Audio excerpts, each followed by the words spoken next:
e seidianos também! Tudo bom com vocês? Aqui é a Cibele do canal Cibele Lobo e hoje eu tô aqui pra comentar com vocês o 4º episódio de The Dragon Prince com spoilers. Se você ainda não assistiu os outros episódios de The Dragon Prince, não assista esse vídeo, tá? Porque esse vídeo vai ter spoiler de tudo que já aconteceu. Então corre lá na Netflix e assiste o episódio até o 4, né? Episódio 1, 2, 3 e 4 e depois volta aqui pra comentar com a gente. Antes do vídeo começar, eu queria pedir que vocês não dessem spoilers do episódio 5 pra frente nos comentários desse vídeo, tá? Aqui no canal Mundo Avatar a gente tá fazendo um vídeo por dia comentando com spoilers os episódios de The Dragon Prince ou Príncipe Dragão. E seria muito chato se você estragasse a experiência de outras pessoas que estão fazendo como a gente e assistindo um episódio por dia com spoilers dos próximos episódios. Então nesse vídeo aqui é permitido spoiler até o episódio 4, beleza? Então bora pro vídeo.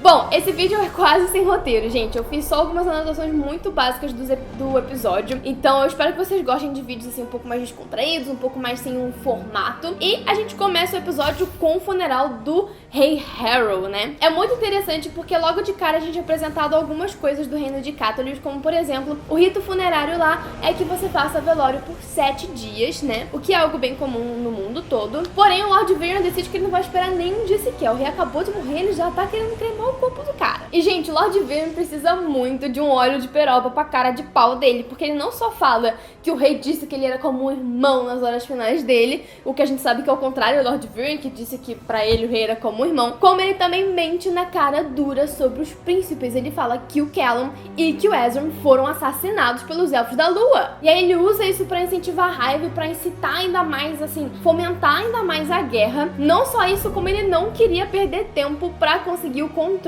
do reino. Tipo, o cara literalmente fala: você rei agora, tá, gente? Valeu, falou, partiu, bora pra coroação. Muito triste aí o rei Harrow ter morrido, mas vida que segue, né? Agora eu que vou ser rei aqui. Tipo, o Lord Varian é só um lord, sabe? Tipo, mas ele fala: agora eu vou ser rei. E acho muito interessante que a gente também viu que a gente tem uma espécie de sacerdotes e sacerdotisas ali. Eu não reparei se todas eram mulheres ou se haviam homens ali entre eles, mas tem uma sacerdotisa, uma espécie de sacerdotisa ali que parece ser a mais responsável, assim, é que tem uma hierarquia maior, que é a Opele, e ela se recusa a seguir as ordens do Lord Varian. Ela não tá muito feliz com as atitudes dele, não. Tá meio desconfiada, assim, que o Lord Varian tá tramando alguma coisa. Mas é interessante porque a gente acaba conhecendo um pouquinho mais da cultura de Catelyn, né, ou Catolis. Eu não sei como é que se pronuncia, me julguem. Aparentemente são essas as pessoas que lidam com as cerimônias, né? Cerimônias de rito funerário, cerimônias de rito de coroação, que seria mais ou menos o papel da Igreja Católica, né? Que a Igreja Católica teve antigamente nos reinos absolutistas católicos. O que faz sentido, católicos. Depois disso, nós tivemos a Rayla explicando um pouquinho pro Callum como que funciona a magia em The Dragon Prince, né? Ela explica um pouco mais sobre as pedras primárias, né? A rocha primária que o Callum tá levando, e também um pouco sobre as 6 fontes primárias de magia, que é o Sol, a Lua, as estrelas, o céu, o oceano e a terra. Então ela explica pra gente que pra você fazer algum tipo de magia, você precisa estar ao redor de uma das fontes primárias de magia, porém, a pedra primária de magia faz com que você consiga fazer essa magia a qualquer momento, porque a fonte tá ali dentro daquela pedra. Então ela mostra pra gente o símbolo para cada respectiva fonte primária de magia. Edu, tenta colocar aí na tela o símbolo de cada uma. Isso é muito legal porque em Avatar nós também tínhamos um símbolo para cada elemento de dominação, né? Ar, água, terra e fogo. E agora nós temos um símbolo para cada fonte primária de magia, porém não tinha nenhum símbolo para magia sombria, né? Que eles traduziram como magia sombria para o português. Isso já me deixou com muita curiosidade de saber como que é cada tipo de magia, qual que é a diferença entre elas, se existe alguma filosofia diferente na utilização de cada uma delas, assim como é em Avatar, né? Por exemplo, a filosofia da dominação de ar é diferente da dominação de terra, e é por isso que o Aang tem tanta dificuldade em aprender a dominar a terra, né, logo no início. E eu também tô muito ansiosa pra poder ver tudo isso e quem sabe no futuro escolher qual seria a fonte primária que eu gostaria de utilizar, assim como a gente escolhe qual elemento a gente gostaria de dominar em Avatar. E continuando a falar sobre o sistema de magia de The Dragon Prince, ele parece ser bem mais complexo do que a gente tá aprendendo, né? A gente tá aprendendo bem aos pouquinhos como que ele funciona, mas na cena anterior a gente vê a Cláudia fazendo magia mesmo sem ter a sua rocha primária. E, inclusive, a Rayla fala que rochas primárias são muito raras e que vários magos tentam procurar por elas a sua vida inteira. Então existe uma forma de fazer magia sem a rocha primária. E pelo que eu pude perceber, gente, só avisando aqui que isso não passou por uma revisão entre eu, a Ingrid, o Edu e a Dessa, porque eu não tô com internet, então eu não pude conversar com eles sobre a minha teoria. Então isso aqui é tipo só minha teoria. Essa forma de fazer magia sem a rocha primária é utilizando a magia sombria original, digamos assim, com o espírito de uma criatura. Porque todas as vezes que a gente vê essas magias sendo feitas, eles matam algum animal, como por exemplo, aqui a Cláudia mata uma aranha, e quando o Lord Viren tira a voz do Callum, ele mata uma espécie de besouro, uma coisa assim, sei lá o que era aquilo, mas enfim, ele aperta assim um bichinho e mata um bichinho e então faz magia. Tudo bem que isso não explica muito bem como que a Cláudia fez aqueles 2 lobos de sombra no episódio 3, utilizando apenas uma vela, mas assim, talvez a vela tenha alguma ligação com a energia mágica do sol, por ser fogo. Então talvez seja por isso que ela consiga fazer, não sei, tô chutando assim, vamos ver se eu acertei ou não, né? Posteriormente, acredito eu que vai ser explicado como que os magos fazem magia sem ter necessariamente a rocha primária com eles. Então, nossos protagonistas vão para o Chalé Banter para tentar encontrar uma espécie de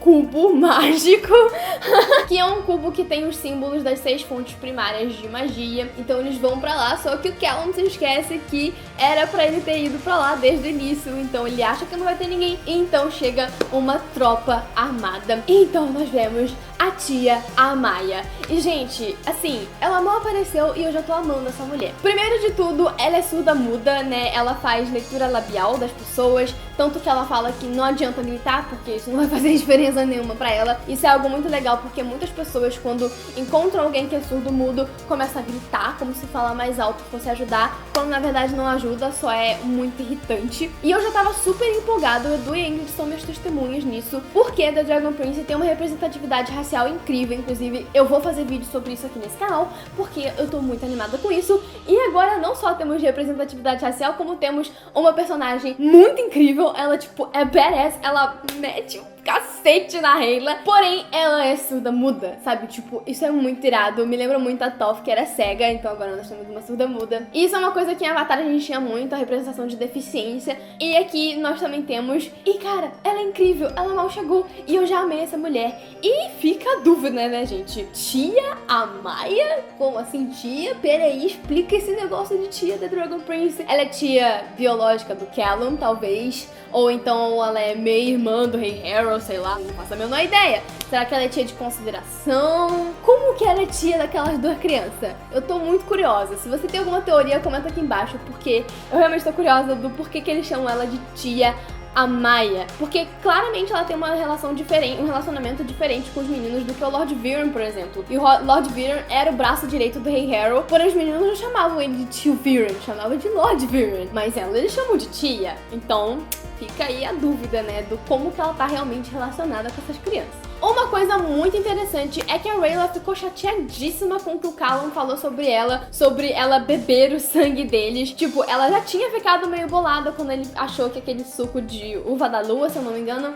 era sangue. Mas assim, ela relevou e depois ele falou isso pra tia dele. E tipo, ela ficou realmente muito chateada, muito sentida que ele falou algo assim sobre ela. E isso nos leva a perceber que durante os séculos que o Rei Dragão, né, que o Thunder guardava a fronteira entre Xadia e os reinos humanos, muitos boatos preconceituosos e estereótipos foram espalhados sobre os elfos, fazendo com que eles se pareçam como monstros. E a verdade é que a gente não sabe muito sobre isso, se eles foram realmente monstros ou se os monstros foram humanos, quem que tá certo, quem tá errado, será que tem certo e errado, será que os dois lados estão certos ou os dois lados estão errados. Isso é uma coisa muito interessante também, porque quando a Cláudia encontra os três com o ovo do príncipe dragão no episódio passado, ela fala que o pai dela tava protegendo o ovo, escondendo o ovo, porque os elfos queriam usar o ovo como uma arma. E a Rayla tá tipo, o quê? Como assim, amiga? Você tá louca? E ela fica, não se faz de fingida não, porque você sabe muito bem do que eu tô falando. Então, será que talvez tinha um plano secreto, assim, de alguns elfos que os humanos descobriram, e por isso que realmente começou toda essa guerra? A gente não sabe ainda, mas espero que um dia a gente descubra, né? Nós também fomos apresentados a um novo personagem, não só a Tia Maia, como também o Corvus, ou Corvus, eu não sei como ficou a pronúncia certinha em português, porque esse episódio eu admito que eu assisti em inglês. E ele é uma espécie de rastreador que vai seguir os nossos protagonistas sem que eles percebam. E eu tô muito animada pra ver como vai ser o desenvolvimento dele, porque assim, até agora não teve nenhuma fala, tadinho. Mas parece ser um personagem bem interessante. Falando nisso, os nossos protagonistas estavam no barco quando o cubo mágico brilhou, quando tava perto da pedra primária, né? E o que será que aquilo ali faz, gente? Eu tô muito curiosa pra saber o que aquele cubo faz. Será que é um cubo que sente a energia mágica? Será que é um cubo que faz algum tipo de mágica? Será que tem alguma coisa dentro do cubo? A gente não sabe. Porém, se você tiver alguma teoria, comenta aqui embaixo, que eu vou gostar muito de ler. E me lembrou um pouquinho as boxes de Katekyo Ritmo Reborn. Não sei se alguém aqui assistiu Katekyo Ritmo Reborn, é um anime que eu gosto muito. Mas lá também tem cubos que tem vários símbolos e tal, e cada cubo tem a ver com um elemento dos anéis dos personagens. Ai meu Deus, eu vou começar a explicar. É uma explicação muito longa, mas enfim, quem assistiu Quem assistiu Katekyo Ritmo Reborn vai talvez se lembrar, sim, de Katekyo Ritmo Reborn quando vê aquele cubo, porque se parece muito. E Edu, coloca uma foto das boxes de Katekyo Ritmo Reborn aqui pro pessoal que não entendeu a referência. E falando sobre teorias, a gente tinha especulado muito depois que a gente assistiu o terceiro episódio de The Dragon Prince, né, que a gente assistiu adiantado. Obrigada, Netflix, a gente te ama. Se o Lord Viren tinha realmente trocado de lugar com o Rei Harrow. Eu não pude discutir ainda com o pessoal do Mundo Avatar o que eu acho, porque, novamente, estou sem internet até segunda ordem. Mas eu acredito que a troca não foi feita, porque o comportamento do Lord Viren não parece nem um pouco o comportamento que o próprio rei teria. Então eu acredito que a troca realmente não foi feita entre o Lord Viren e o Rei Harrow. Isso porque eu não acho que o rei diria que os próprios filhos estão mortos. E nós também temos o pássaro do rei, né, o Pio, que não parece muito feliz com a coroação do Lord Viren, né? Tipo, ele vai lá, tipo, você não vai cantar nada, não pode celebrar. E o pássaro tá tipo, bitch, please. Os animais de até agora parecem ser meio diferentes e relativamente mágicos, então eu acredito que o pássaro do rei saberia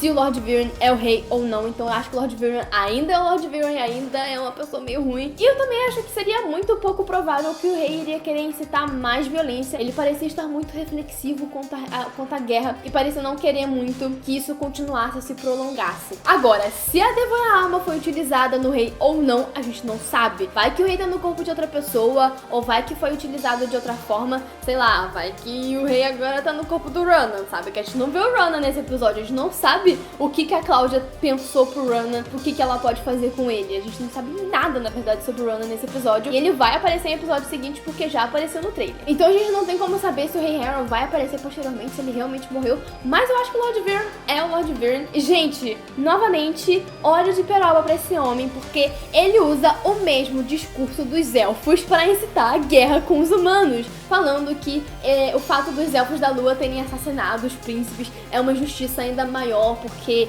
isso fez com que eles ficassem sem líder. E tipo, isso foi o que os humanos tecnicamente fizeram com o príncipe dragão. Tipo, o que os Eidianos, né, o que os elfos sabem é que o ovo foi destruído. Então, tecnicamente, ele roubou o discurso dos elfos e usou para benefício próprio, e ele tava quase sendo coroado rei quando a Maia chegou pra salvar a gente. Salvou tudo, salvou a história, salvou o reino, salvou tudo. Essa mulher já é a rainha dessa série, entendeu? Ela nem fala, mas já é a rainha. Opa, quase deixei cair aqui meu celular. Ela nem fala, mas já é a rainha dessa série, porque ela chegou e falou: para tudo, os príncipes estão vivos. E é assim que terminou o episódio, de uma maneira muito espetacular. Bem, então esse foi o episódio de hoje. Comenta aqui embaixo o que vocês acharam do episódio 4, se vocês gostaram, se vocês não gostaram, qual foi o seu momento favorito, quais são as suas teorias para The Dragon Prince. E é claro, não se esqueçam de nos ajudar a trazer a equipe de The Dragon Prince pro Brasil, utilizando a nossa hashtag TDP na CCXP. A gente tá tentando trazer eles pra Comic Con Experience aqui no Brasil, então a gente também tem uma petição, vou deixar o link da petição aqui embaixo pra vocês assinarem, e compartilhem bastante no Twitter, no Facebook, no Instagram também. Se vocês postarem qualquer coisa sobre Dragon Prince, utiliza a hashtag e ajuda a gente a trazer a equipe pro Brasil, porque vai ser muito legal se a gente conseguir fazer isso. Não se esquece de nos seguir nas nossas redes sociais, elas vão estar aparecendo aqui na tela. E é claro, também não se esquece de deixar o seu like que ajuda muito o canal do Lunatar a continuar crescendo. E também não deixa de se inscrever no canal e clicar no sininho pra ativar as notificações, tá bom? É isso, eu espero que vocês tenham gostado desse vídeo, eu espero vocês num próximo vídeo. Um beijão e tchau!